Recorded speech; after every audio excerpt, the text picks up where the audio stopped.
వినండి కథ అనుగారు రచించిన తన భర్తే తన ప్రపంచం.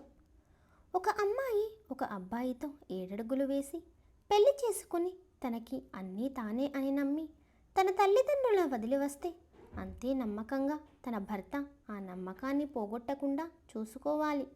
కానీ ఆ అమ్మాయి నమ్మకం పెట్టుకున్న తన భర్తనే మోసం చేస్తే ఆ అమ్మాయికి దారి ఏది అనేదే ఈ కథ.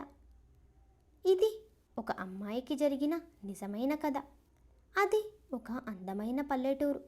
పచ్చని చెట్లు, చల్లటి వాతావరణంలో ఏ కల్మషం లేని మనుషులు. ఆ మనుషులలో ఒక ఇద్దరు స్నేహితులు, ఒకరంటే ఒకరికి ప్రాణం. అందులో ఒకరి పేరు రితిక, మరొకరి పేరు వసుంధర. అందరూ వసు అని పిలుస్తారు. వారు ఒక ప్రభుత్వ పాఠశాలలో 10వ తరగతి చదువుతున్నారు. ఒకసారి రితికకి ఒక అబ్బాయి ప్రేమలేఖ రాశాడు. రితికకి ప్రేమ అంటే నచ్చదు. రితికకి ఏం చేయాలో అర్థం కాలేదు. అతడితో గట్టిగా చెప్పేంత ధైర్యం లేదు. ఏం చేయాలి అని ఆలోచిస్తూ తన ఫ్రెండ్ వసుకి చెప్పింది. వసు ఆ అబ్బాయి దగ్గరకు వెళ్ళి చాలా కోపంతో, హలో, ఏంటి లెటర్ అన్నది వసు. అదేంటో తెలియడం లేదా, లేక చదవడం రాదా? దాన్ని లవ్ లెటర్ అంటారు. అయినా ఇది నీ దగ్గరికి ఎలా వచ్చింది? నేను రిషికకు రాశాను కదా అన్నాడు వెటకారంగా. అలానా, నేను ఇంకా చిల్లర సామాను చీటీ అనుకున్నానులే అన్నది వసు కోపంతో. ఏంటి బాగా ఎక్కువ చేస్తున్నావు, నీకు అవసరమా మా ఇద్దరి విషయం అన్నాడు కోపంగా. మూతి మీద కొడితే మూతి పచ్చడవ్వాలి. తను నా ఫ్రెండ్, తనకి ఏ కష్టం రానివ్వను నేను. అయినా ఏంట్రా నువ్వు, నీ వయసెంత, నువ్వెంత, నీ మొహానికి నా ఫ్రెండ్ కావాలా? దానికి ఇంకా లవ్ లెటర్ ఒకటి. హే, ఇంకోసారి తన జోలికి వచ్చావో తాట తీస్తా బిడ్డ, ఏమనుకున్నావో. లవ్వు కొవ్వు అని తిరగకుండా బుద్ధిగా చదువుకో. నీకోసం నిన్ను చదివించడం కోసం మీ అమ్మా నాన్న కష్టపడుతుంటే నువ్విక్కడ లవ్వు గివ్వు అంటావా? నీ మొహం ఎప్పుడైనా అద్దంలో చూసుకున్నావారా? ముందు బాగా చదివి ఒక ఉద్యోగం తెచ్చుకో. మీ అమ్మా నాన్నల కళ్ళల్లో సంతోషాన్ని చూడు. వాళ్ళని బాగా చూసుకో. అప్పుడు ఆ తరువాత ఒక అమ్మాయి గురించి ఆలోచించు. ఇదిగో ఈ లెటర్ తీసుకో. నువ్వు నేను చెప్పినట్టుగా మంచి స్థాయిలో ఉండి అప్పుడు ఈ లెటర్ని ఒక అమ్మాయికి ఇవ్వు. అర్థమైందా? అప్పటి వరకు ఏ అమ్మాయి జోలికైనా వెళ్ళావో అప్పుడు చెప్తా నీ సంగతి అంటూ అక్కడి నుంచి వెళ్ళిపోయింది వసు.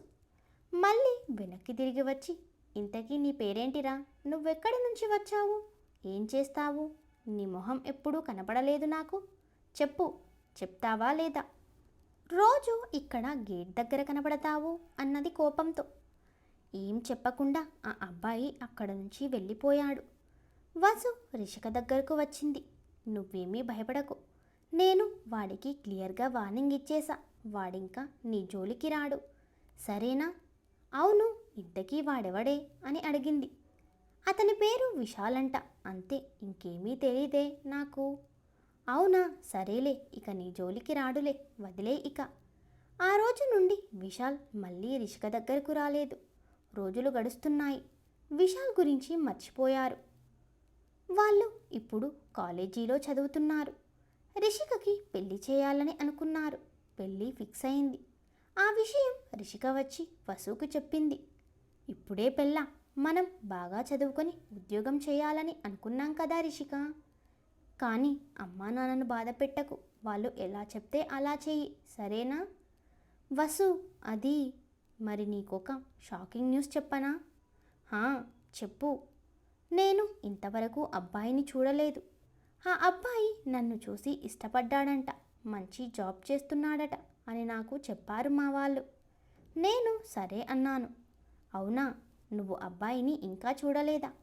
ఏం కాదులే, మీ అమ్మా నాన్న అబ్బాయిని చూశారు కదా, వాళ్ళకి నచ్చాడు కదా అబ్బాయి. మీ వాళ్ళు నువ్వు బాగుండాలని మంచి అబ్బాయిని చూసుంటారు. ఏ తల్లిదండ్రులైనా పిల్లలు బాగుండాలనే అనుకుంటారు కదా రిషి. అవును వసు. ఇంతకీ పెళ్ళెప్పుడు రిషి? ఇంకా 10 రోజులు ఉంది. నువ్వు మాత్రం నాతో ఈరోజు రావాలి. మా ఇంటికి రాలేదంటే బాగుండదు చెప్తున్నా. హా, సరే వస్తానే. నీ పెళ్ళికి నేను రాకుండా ఎలా? సరే పద వెళ్దాం. ఇద్దరూ ఇంటికి వెళ్ళారు.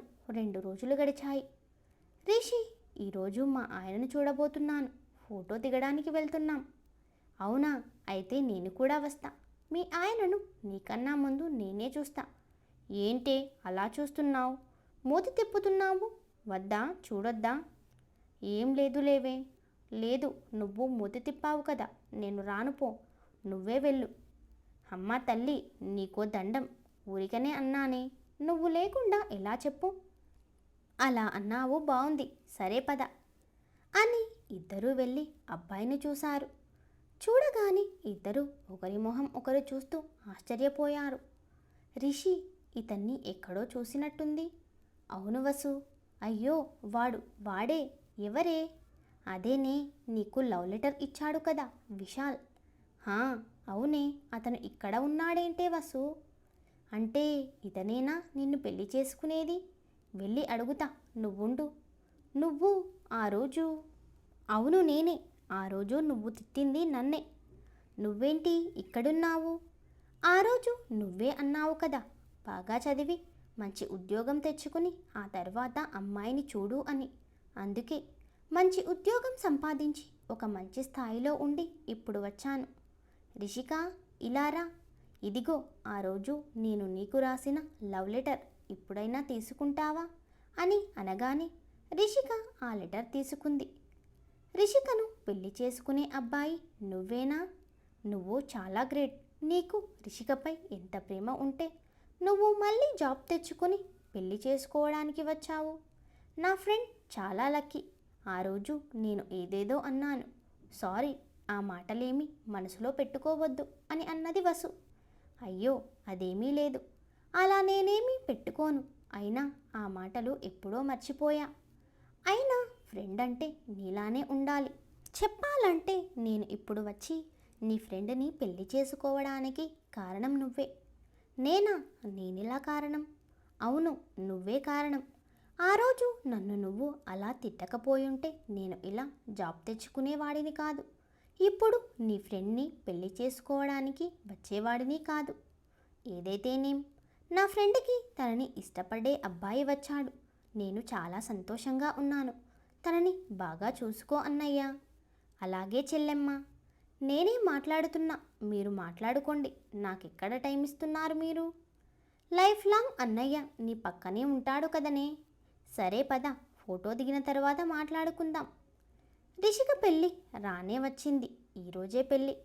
రిషిక విశాల్ పెళ్ళి బాగా జరిగింది. పెళ్ళి తర్వాత రిషిక తన చదువు అక్కడే ఆపేసి తన భర్తతో విదేశాలకు వెళ్ళింది. ఇటు వసు అదే కాలేజీలో చదువుతుంది. ఒకరోజు హాస్టల్కి వాళ్ళ అమ్మా నాన్న వచ్చారు. హాస్టల్ బయటికి పిలిచారు. వాళ్ళ అమ్మా నాన్నలతో పాటు పెద్దమ్మ, మావయ్య ఇంకా ఎవరో ఇద్దరు వచ్చారు. వారెవరో తనకి తెలియదు. ఎదురుగా ఒక అబ్బాయి చాలా అందంగా ఉన్నాడు. కాసేపు అయ్యాక వసు లోపలకు వెళ్ళింది. తన ఫ్రెండ్స్ అందరూ అడిగారు వచ్చింది ఎవరు అని. వారికి వసు, వాళ్ళు మా చుట్టాలు, ఇక్కడ ఏదో ఫంక్షన్ ఉంటే వచ్చారు, నన్ను చూసి వెళ్దామని వచ్చారు అని చెప్పింది. రోజులు గడుస్తుండగా తన పరీక్షలు దగ్గర పడిపోతాయి. కాలేజీకి సెలవులు ఇచ్చారు. చివరి రోజున వసు తన స్నేహితులకు, టీచర్స్కి పెళ్లి కార్డ్స్ ఇస్తుంది. వసు, నీకు పెళ్ళా? ఎప్పుడూ చెప్పలేదు. ఎవరు అబ్బాయి అని తన ఫ్రెండ్స్ అడిగారు. అవును, నాకు పెళ్ళి. మన ఎగ్జామ్స్ అయిపోయాక. ఆ రోజు నన్ను చూడడానికి వచ్చిన అబ్బాయినే నేను పెళ్లి చేసుకోబోయేవాడు. నా పెళ్ళికి మీరంతా తప్పకుండా రావాలి అని వసు తన ఫ్రెండ్స్తో చెప్పింది. వసు తన బెస్ట్ ఫ్రెండ్ అయిన రితికకు ఫోన్ చేసింది. ఎలా ఉన్నావు రితిక? నేను బాగున్నాను. నువ్వెలా ఉన్నావు వసు? నేను కూడా చాలా బాగున్నాను. నా పెళ్ళి కుదిరింది. నువ్వు తప్పకుండా రావాలి. హే, అవునా, చాలా సంతోషంగా ఉంది నీకు పెళ్ళి అంటే. నాకు మాత్రం బాధగా ఉంది. అదేంటే? అవును మరి, నాకు ఇప్పుడే పెళ్ళా. నేను బాగా చదివి మంచి ఉద్యోగం చేయాలని అనుకున్నాను. కానీ నాకు ఇప్పుడే పెళ్లి చేస్తున్నారు. అవును, నువ్వు బాగా చదివి మంచి ఉద్యోగం చేయాలని కలలు కన్నావు. ఏం చేద్దాం, అంతా నా తలరాత. అంతే, ఎలా జరగాలని రాసుంటే అలా జరుగుతుంది. ఇంతకీ అబ్బాయి పేరేంటి? అది అది మరి నాకు తెలీదే. తెలీదా? నీకు అబ్బాయి పేరు తెలీదా? పేరు తెలియకుండా ఎలా పెళ్లి చేసుకున్నావు? అమ్మా నాన్న చేసుకోమన్నారు, చేసుకుంటున్నా అంతే. సర్లే గాని నా పెళ్ళికి తప్పకుండా రావాలి. హా, నేను రాకుండా ఉంటానా? వస్తాను. అబ్బాయి పేరు హర్షవర్ధన్. అవునా, తెలియదన్నావు? పెళ్లి కార్డులో చూసి తెలుసుకున్నాలే. అలాగే, సరే ఉంటున్నా. సరే వసు. వసు ఎగ్జామ్స్ బాగా రాసింది. వసు పెళ్ళి బాగా జరిగింది. Congrats Vasu, happy married life. Thank you so much Rishika. వసుని హర్ష చాలా బాగా చూసుకునేవాడు. తనని ఎవరైనా ఏమైనా అంటే హర్షకి చాలా కోపం వచ్చేది. హర్ష తనపై చూపిస్తున్న ప్రేమకి వసు చాలా సంబరపడిపోయేది. రోజులు గడుస్తుండగా అచ్చం హర్ష మాదిరిగానే ఒక చిట్టి తల్లి వసు కడుపులో పుట్టింది. పాపను చూసి హర్ష చాలా సంతోషించాడు. పాప పెరుగుతుంది. ఆ జంటను చూసి కాలానికే అసూయ పుట్టింది. పాపకి 1 సంవత్సరం నిండింది. రోజురోజుకి వసు బక్కగా అవుతుంది. తన మనసులో బాధ పెట్టుకుంది. ఒకరోజు తన చిన్ననాటి స్నేహితురాలు రిషిక వసు దగ్గరికి వచ్చింది. ఏంటే ఇలా అయ్యావు? ఏమైంది నీకు? సరిగా తినట్లేవా? ఎలా ఉండేదానివి ఎలా అయ్యావు? ఏమైంది? బానే ఉన్నా. లేదు, ఏదో జరుగుతుంది. నీ గురించి నాకు తెలీదా? ఏమైంది చెప్పు. నువ్వసలు హ్యాపీగా ఉన్నావా? ఏమైంది చెప్పవే. ఏమీ లేదన్నాను కదా. నువ్వు అబద్ధం చెప్పినా నీ కళ్ళు నాకు నిజం చెప్తున్నాయి. అదేం లేదే. వసు, ఈ మాటలు ఆపి ఏం జరిగిందో చెప్పు. వసు, ఏడుస్తున్నావేంటే? ఏమైంది? మా ఆయన ఇంకో అమ్మాయిని. ఏంటి, ఇంకో అమ్మాయినా? అవును, ఇంకో అమ్మాయితో తిరుగుతున్నాడు. అవునా, ఎప్పటి నుండి? సంవత్సరం అవుతుంది. రోజు దాంతో ఫోన్ మాట్లాడుతున్నాడు, తిరుగుతున్నాడు. నా ముందే వీడియో కాల్ చేస్తాడు. అది నన్ను కొట్టమంటే నన్ను కొడతాడు. పెళ్ళైనప్పటి నుండి నన్ను ఎక్కడికి తీసుకువెళ్ళనివాడు దాన్ని సినిమాలకు, షికార్లు, గుడులు, పార్కులకు అన్నీ తిప్పుతున్నాడు. ఆ ఫొటోస్ చూసినప్పుడల్లా నా ప్రాణం పోతుంది. మంచిగా చూసుకుంటున్నాడని అన్నావు కదే, ఏమైందసలు? పెళ్ళైన కొత్తలో నా భర్త నన్ను బాగా చూసుకునేవాడు. నాకు అతను దొరకడం చాలా అదృష్టం అనుకున్నాను. చిన్నప్పటి నుండి కష్టాలు చూసి ఇప్పుడైనా నేను సంతోషంగా ఉంటానని అనుకున్నాను. ఎవరితో నన్ను ఒక్క మాట కూడా అననివ్వకపోయేవాడు. నేను తనని బాగా చూసుకుంటున్నానని అన్నాడు. అంతలో నాకు పాప పుట్టింది. నేను అమ్మ వాళ్ళ ఇంటికెళ్ళాను. 4 నెలలు అక్కడే ఉండి వచ్చాను. ఆ తర్వాత నన్ను కొంచెం కొంచెం కోపగించుకోవడం మొదలుపెట్టాడు. తన ఫోన్ నాకు ఇవ్వకపోవడం, లాక్ పెట్టడం లాంటివి చేయడం వల్ల నాకు ఆయన ప్రవర్తనపై అనుమానం వచ్చింది. కొన్ని రోజులకు నిజమైంది. రోజూ తాగి వస్తాడు, నన్ను కొడతాడు. నాకు విడాకులు ఇచ్చి దానిని పెళ్లి చేసుకుంటానని అంటున్నాడు. ఆ అమ్మాయి వివరాలు నీకు తెలుసా? తెలుసు. ఆమె పేరు స్నేహ. ఆమెకి 32 సంవత్సరాలు. నర్సుగా హాస్పిటల్లో పనిచేస్తుంది. ఇప్పటికీ డబ్బు కోసం 3 అబ్బాయిలని మోసం చేసిందంట. ఈ విషయం మీ ఆయనకు తెలియదా? ఏమో, నేను చెప్తే వినట్లేదు. తను చాలా మంచిది అంటున్నాడు. మరి డైరెక్ట్గా స్నేహతోనే మాట్లాడి తిట్టకపోయావా? మాట్లాడా. తిట్టినా దాన్ని అడిగితే మా ఆయన నన్ను కొడుతున్నాడు. స్నేహ ఏమంటుంది? నేను మా ఆయనకు విడాకులిస్తే వాళ్ళు పెళ్లి చేసుకుంటారని అన్నది. మరి పోలీస్ స్టేషన్లో కంప్లైంట్ ఇవ్వకపోయావా? పోలీస్ స్టేషన్లో కంప్లైంట్ ఇస్తే ఏమవుతుంది? ఆయనను కొడతారు, జైల్లో వేస్తారు. మళ్ళీ కొన్ని రోజులకు బయటకు వస్తారు. ఆ తర్వాత నన్ను మా ఆయన బాగా చూసుకుంటాడు అనే నమ్మకం లేదు. నాకు మా ఆయన కావాలి. ఆయన మనసులో ఉండాలి నేను కావాలని. పోలీసులు కొడితే నాతో ఉంటే అలా ఎన్ని రోజులు అని ఉంటాడు? సంవత్సరం నుండి ఎలా ఓపిక పడుతున్నావు? ఏదో ఒకరోజు మా ఆయన మారకపోతాడా? నా దగ్గరికి రాకుండా ఉంటాడా అనుకున్నా. నా భర్తని నేను మార్చుకోవాలి అనుకున్నా. కానీ నా వల్ల కావట్లేదు. నీలో ఇన్ని బాధలు పెట్టుకుని ఉంటున్నావా? ఏం చేయాలి? ఆ దేవుడు నా రాతని అలా రాశాడు. నాకు తెలిసిన ప్రతి దేవుడికి దండం పెడుతూనే ఉన్నా. నా ఓపిక నశించింది. బిడ్డకు తినిపించడానికి కూడా నా చేతులు రావడం లేదు. అంత అసహనంగా ఉన్నాను. మీ అత్త మామ ఏమంటున్నారు? మా ఆయన వాళ్ళని పట్టించుకోడు, వాళ్ళు మా ఆయనను పట్టించుకోరు. వారు చేసే ప్రయత్నాలు చేశారు, ఇక మేము ఏమీ చేయలేమని అంటున్నారు. నువ్వు బాధపడకు, నీ భర్త నీ దగ్గరకే వస్తాడు, కానీ కొంచెం సమయం పడుతుంది అంతే. నువ్వు బాధపడకు, సరేనా? నా ముందే నా భర్త ఇంకొకరితో అని ఏడుస్తోంది. నాకు నీ బాధ అర్థమైంది వసు. ఎప్పుడు చీకటే ఉండదు, వెలుగు కూడా వస్తుంది, గుర్తుపెట్టుకో. నువ్వు బాధపడకు, ఇదిగో ముందు నీళ్లు తాగు. ఏడవకు, ఏం చేయాలో ఆలోచించు, సరేనా? సరే రిషిక, నేను వెళ్తున్నాను. సరే, జాగ్రత్త. నువ్వు బాధపడకు, సరేనా? నీకోసం కాకపోయినా నీ బిడ్డ కోసమైనా నువ్వు తిను, ఎప్పుడూ ఏడుస్తూ ఉండకు, సరేనా? అలాగే, బాయ్ బాయ్. ఇంటికి వెళ్ళిపోయింది వసు. ఇంటికి వచ్చాక అన్నం పెట్టు వసు అన్నాడు హర్ష. నువ్వే పెట్టుకో, నేను కొంచెం బిజీగా ఉన్నా అన్నది. కొంచెం సేపటి తర్వాత, కొంచెం మంచినీళ్ళు ఇస్తావా వసు? ఆ పక్కనే ఉన్నాయి, తాగు. అలా కొన్ని రోజులు హర్ష మనసులో వసు మార్పును గమనిస్తున్నాడు. ఒకసారి సమయం రాత్రి 11 అవుతుంది. వసు బయట ఎవరితోనో ఫోన్లో మాట్లాడుతూ ఉంది. ఇంట్లో ఉండి గట్టిగా వసు అని గట్టిగా తన భర్త పిలవడం వినబడింది. అయినా వసు పట్టించుకోలేదు. అయినా వసు రాకపోయేసరికి హర్ష బయటకు వచ్చాడు. వసు, ఎవరితోనో మాట్లాడుతున్నావు, టైం ఎంత అవుతుంది తెలుసా? తెలుసు అన్నది వెటకారంగా. 11 దాటింది, ఇంకా ఎవరితో మాట్లాడుతున్నావు చెప్పు. ఏమీ మాట్లాడకుండా అక్కడి నుండి వెళ్ళిపోయింది వసు.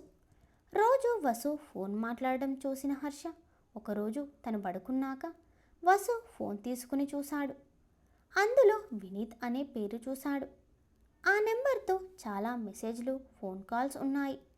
మెసేజ్లో I love you, miss you అనే పదాలు ఎక్కువగా ఉన్నాయి. అవన్నీ చూసిన హర్షకి చాలా కోపం వచ్చింది. వసుని కొట్టాలి అని అనిపించేలా కోపం వచ్చింది. కానీ ఒక్క నిమిషం ఆలోచించాడు. ఏమీ అనకుండా ఊరుకున్నాడు. హర్ష ఆ రోజు నుండి వసుతో ఏం మాట్లాడలేదు. తనతోనే కాదు, ఇంకా ఎవరితో మాట్లాడలేదు. స్నేహ ఎన్నిసార్లు ఫోన్ చేసినా మాట్లాడలేదు. బాధపడుతున్నాడు. నా భార్య ఇంకో అబ్బాయితో మాట్లాడుతుందా అని అనుకుంటూ ఏడుస్తున్నాడు. నేను ఎన్ని అంటున్నా, ఎన్ని కొట్టినా, పడి నేను చెప్పింది చేసినా నా భార్య ఇప్పుడు వాడు ఎవడితోనో మాట్లాడుతూ నన్ను పట్టించుకోవడం లేదు. ఏం చేయాలి? వాడిని ఎలా కనిపెట్టాలి? అసలు వాడెవడు? నా భార్యకి ఎలా పరిచయం అయ్యాడు అని అనుకుంటూ మనసులో చాలా బాధపడుతూ ఉన్నాడు. నేను కూడా ఒక అమ్మాయితో మాట్లాడినప్పుడు తనకి ఇలాగే ఉంటుంది కదా. నా భార్య ఇంకో అబ్బాయితో మాట్లాడడానికి కారణం నేనే కనుక ఇంకో అమ్మాయితో మాట్లాడకపోయుంటే నా భార్య కూడా ఇంకొకరితో మాట్లాడకపోయేది కదా అనుకున్నాడు. ఒకరోజు హర్ష ఇంటికి తిరిగి వచ్చాడు. వసు స్నానం చేస్తోంది. తన ఫోన్ తీసుకుని వినీత్కి కాల్ చేశాడు. హలో. హలో, ఎవరు? నేను హర్షని మాట్లాడుతున్నా. నువ్వు ఇక ఇబ్బంది పడనక్కర్లేదు రిషిక. రిషిక ఎవరు? నువ్వు నా భార్య చిన్నప్పటి ఫ్రెండ్ రిషిక అని తెలుసు. నా కోసం నేను మారడం కోసం మీ ఇద్దరూ అలా మాట్లాడుకుంటున్నారని కూడా తెలుసు. అదే మరి అన్నయ్య. నువ్వు భయపడకురా, నేను పూర్తిగా మారాను. నా భార్య విలువ నాకు తెలిసింది. ఇక జీవితంలో నా భార్యని నేను కష్టపెట్టను. అన్నయ్య, నువ్వు నిజంగా మారావా? చాలా సంతోషంగా ఉందన్నయ్య. నీకోసం వసు చాలా ఏడ్చింది. మీరంటే తనకి చాలా ఇష్టం అన్నయ్య. అవునురా, నేనే తనని అర్థం చేసుకోలేదు. ఇప్పటికైనా మారావు కదా, చాలన్నయ్య. సరే అన్నయ్య, ఉంటాను, బాయ్ బాయ్. హర్ష మాటలు గోడచాటు నుండి వసు విన్నది. ఆ సంతోషానికి అవధుల్లేవు. వెంటనే హర్ష ముందుకు వచ్చింది. ఆనంద బాష్పాలు వస్తున్నాయి. ఎందుకేడుస్తున్నావు వసు? నువ్వింకా ఏడవకూడదు. నువ్వు ముందు ఇలా కూర్చో అని కూర్చోబెట్టాడు. కూర్చుంది వసు, కానీ ఏమీ మాట్లాడలేదు. నన్ను క్షమించు వసు అని అన్నాడు కాళ్ళని పట్టుకుని. మీరు నా కాళ్ళు పట్టుకోవడం ఏంటి? వద్దు, ముందు నా కాళ్ళు వదిలిపెట్టి నా పక్కన కూర్చోండి. లేదు వసు, నువ్వు నన్ను క్షమించాను అని చెప్పే వరకు లేవను. సరే లేవండి. థ్యాంక్స్ వాసు. ఇన్ని రోజులు నీ విలువ నాకు తెలియలేదు. ఇప్పుడు అర్థమైంది. ఇక నుండి నిన్ను నేను బాగా చూసుకుంటాను. నిన్ను ఎప్పుడూ బాధ పెట్టను. ఇక నుండి ఏ ఆడపిల్లని కన్నెత్తి చూడను. నాకు నువ్వు, నీకు నేను ఒకరికొకరం తోడుగా ఉందాం. వసుకి తన భర్త మాటలు వింటుంటే చాలా సంతోషంగా ఉంది. మీరు మళ్ళీ ఇలా మారుతారని అనుకోలేదు. చాలా సంతోషంగా ఉంది. నాకు ఈ సంతోషం చాలు వసు అంటూ దగ్గరకు తీసుకుని తన నుదుటిపై ముద్దు పెట్టి కౌగిలించుకున్నాడు. సాయంత్రం అయ్యింది. హర్ష స్నేహ దగ్గరకు వెళ్ళాడు. హాయ్ హర్ష. హాయ్. ఏం తిందాం? బిర్యానీ తిందామా? కాసేపు అయ్యాక. బిర్యానీ వేడివేడిగా ఉంది, తిందాం. తిను హర్ష. నన్నే చూస్తున్నావేంటి? అది స్నేహ, మనం పెళ్ళెప్పుడు చేసుకుందాం? పెళ్ళా? అవును స్నేహ, మనం పెళ్ళి చేసుకుందాం. ఈ వారంలోనే చేసుకుందాం. మరి మీ భార్య? అదేం చేస్తుంది? దానికి విడాకులు ఇచ్చైనా సరే మనం కలిసి ఉందాం. అయినా మనం పెళ్లి చేసుకున్నాక ఎవరేం చేస్తారు మనల్ని చెప్పు? అది మరి హర్ష, ఇప్పుడు పెళ్ళెందుకు మనకి? అదేంటి స్నేహ అలా అంటున్నావు? మనం ప్రేమించుకుంటున్నాం కదా, పెళ్ళి చేసుకోవద్దా? నిజమే కానీ లేదు, ఏం లేదు. మనం పెళ్ళి చేసుకుందాం అంతే. వద్దు హర్ష. ఎందుకు వద్దు? సరే, తర్వాత మాట్లాడుకుందాం. ముందు తిను, బిర్యానీ చల్లారుతుంది. స్నేహ తిను. ఏం ఆలోచిస్తున్నావు?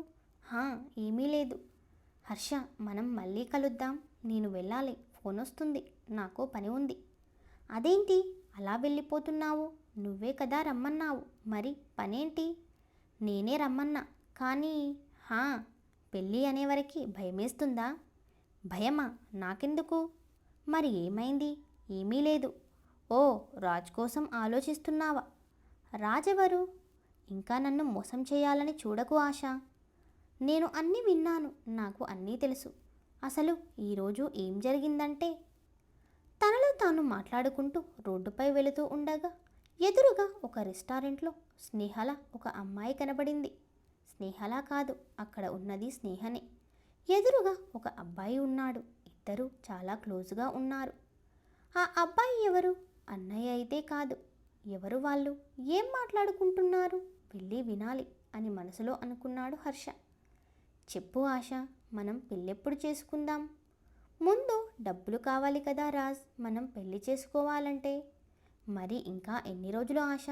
ఎక్కడి వరకు వచ్చింది నీ పని? ఇప్పటి వరకు ఇద్దరి దగ్గర 3 లక్షలు పట్టేశా. ఇంకొకడు ఉన్నాడు, వాడి దగ్గర వసూలు చేయాలి. ఈ వారం రోజుల్లో తీసేసుకుంటా. అవునా? ఎవరు ఆ అబ్బాయి? హర్ష అని ఒకడు తగిలాడులే. అవునా? పెళ్ళయిందా? పెళ్ళయింది, ఒక పాప. బుద్ధిగా భార్యతో ఉండగా వాడు నా వెంట పడుతున్నాడు. అవునా? సరే, త్వరగా పని కానిచ్చేయి ఆశ. సరేనా? అలాగే. అదిగో ఫోన్ వస్తుంది, వాడే. హలో హర్ష, చెప్పు, ఎక్కడున్నావు? ఆఫీస్కి వెళ్ళావా?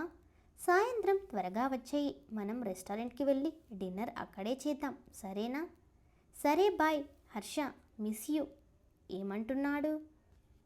ఏమంటాడు? సోది. తిన్నావా? ఏం చేస్తున్నావు? భార్య ఇంట్లో అంత చేసి పెడుతున్నా ఒక ఫోన్ కూడా చేసి తిన్నావా అని అడగడు. నాకు చేస్తున్నాడు. సర్లే, ఇక వెళ్దాం రాజ్. పద ఆశ. అన్ని మాటలు విన్న హర్ష, అమ్మా, నన్ను ఎంత మోసం చేశావే. నన్ను డబ్బు కోసం ప్రేమ పేరు చెప్పి మోసం చేస్తున్నావా? నాలాంటి వాళ్ళని ఇద్దరినీ మోసం చేశావా? ఇప్పుడు నేను ఫోన్ చేస్తే ఇంట్లో ఉన్నా అంటావా? నీ పేరు కూడా అబద్ధం చెప్పావు కదనే. నిన్ను వదలను అని కోపంతో ఇంటికి వెళ్తున్నాడు. ఆశా మాటలు ఆలోచిస్తూ వెళ్తున్నాడు. అది అన్నది నిజమే. నా కోసం అంతలా పరితపించే నా భార్యకి ఒక్కసారి కూడా నేను ఫోన్ చేయలేదు. ఏ రోజు నేను నా భార్యని సంతోషంగా చూసుకోలేదు. అవును, అయినా నాకు ఇలా జరగాల్సిందే. నా భార్యని నేను ఎంత బాధ పెట్టాను అనుకుంటూ ఇంటికి వెళ్ళాడు. ఓహో, తెలిసిపోయిందా? ఎంత మోసం చేశావే. డబ్బు కోసం ప్రేమ పేరుతో నన్ను ఇలా మోసం చేస్తావా? ఏంటి మోసం అంటున్నావు? నేనే చేశానా? నువ్వు చేయట్లేవా మోసం? నీకు ఆల్రెడీ పెళ్ళయింది, ఒక బిడ్డ. నిన్నెలా నేను ప్రేమిస్తా అనుకున్నావు? నువ్వు నీ భార్యని, నీ బిడ్డని మోసం చేయడం లేదా? నువ్వు అందరి సమక్షంలో పెళ్లి చేసుకున్న నీ భార్యనే వద్దనుకున్నావు. ఇక నన్ను చూసుకుంటావని నేను నిన్ను ఎలా నమ్ముతాననుకున్నావు? ఇంకో అమ్మాయి కనిపిస్తే దాని వెనుక పడతావా? అమ్మాయిలు అంటే నీకు అంతలోకువా? పెళ్లి చేసేది ఎందుకు? జీవితాంతం తనతో కలిసి ఉండాలనే కదా. భార్య బిడ్డతో సంతోషంగా ఉండడానికి ఇంకో అమ్మాయి అవసరమారా నీకు? పెళ్లి చేసుకున్న భార్య తప్ప ఇంకా ఏ ఆడపిల్ల నిన్ను ఒక తల్లిలా జీవితాంతం చూసుకోలేదు. ఏంటి నాదే తప్పు అన్నట్టుగా అంటున్నావు? నీది తప్పు కాదా? నీ తప్పు లేదా? నీకు నాతో ఉన్న సమయంలో ఈరోజు నీకు నీ భార్య బిడ్డ గుర్తుకు రాలేదా? ఇప్పటికైనా నువ్వు నీ భార్యతో కలిసి ఉండు. ఏ ఆడపిల్ల జోలికి వెళ్ళకుండా ఉండు. అర్థమైందా? నీ వల్ల నా భార్యని దూరం చేసుకోవాలని అనుకున్నాను. నా భార్యని చాలా బాధ పెట్టాను. ఓహో, భార్య ఇప్పుడు గుర్తుకు వచ్చిందా? ఇన్ని రోజులు నాతో తిరిగినప్పుడు గుర్తు రాలేదా? నాతో ఉన్నప్పుడు నీ భార్య గుర్తు రాలేదా? నా భార్య బాధపడుతుంది అని. నేను డబ్బు కోసం నిన్ను మోసం చేశాను సరే, నీకేమైంది? నీ బుద్ధెటిపోయింది? నోరు మూసుకొని వెళ్ళు. ఇక నాతో ఏమీ మాట్లాడకు. నీ భార్యని బాగా చూసుకో. గుడ్ బై అని ఆశ అక్కడి నుండి వెళ్ళిపోయింది. హర్ష తను చేసిన దానికి పశ్చాత్తాపడి తన భార్యని బాగా చూసుకున్నాడు. ఆ రోజు నుండి హర్ష ఏ అమ్మాయిని కూడా తలెత్తి చూడకుండా ఉండి తన భార్యని బాగా చూసుకుంటున్నాడు. హర్ష లాంటి వాళ్ళు ఎంతోమంది తన భార్య విలువ తెలియక మరొక ఆడవారి వెంటపడి వారి భార్యలని బాధ పెడుతున్నారు. భార్య అంటే భరించేది కాదు. మూడు ముళ్ళ బంధానికి విలువ ఇచ్చి తను ఇప్పటి వరకు పెరిగిన తన ప్రపంచాన్ని వదిలేసి తన భర్తనే తనకి అన్నీ అని అనుకొని వచ్చినప్పుడు తన నమ్మకాన్ని నిజం చేయాలి. బాగా చూసుకోవాలి. ఈ కథ ఎలా అనిపించిందో కామెంట్ బాక్స్లో కామెంట్ చేయండి friends. Thank you for watching.